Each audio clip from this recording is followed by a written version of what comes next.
Ар бир кыргыз жана кыргызстандык кыргыз тилде сүйлөсүн. Кайталоо. Жоон үндүүлөр менен ички үндүүлөрдү ажыраткыла.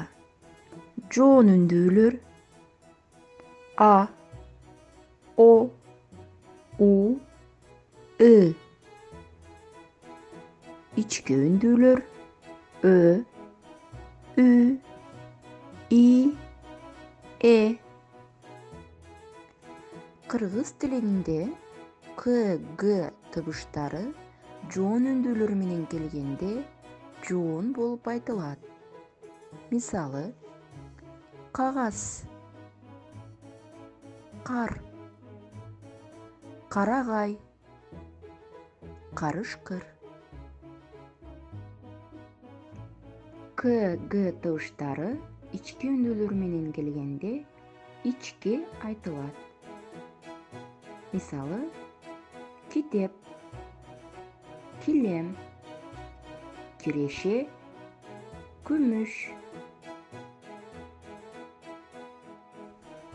Г тыбышынын айтылышына маани бергилечи. Гана, бардыгы, ала карга. Гүл, гүлдесте, гүл кайыр. Уккула. К тыбыштарынын айтылышына маани бергиле. Салам, канышай. Салам кайрат. Кандай турасың? Ден соолугуң жакшыбы? Рахмат, жакшы. Окууң кандай? Окуум да жакшы. Гүл кайыр гүлүн каалайсыңбы?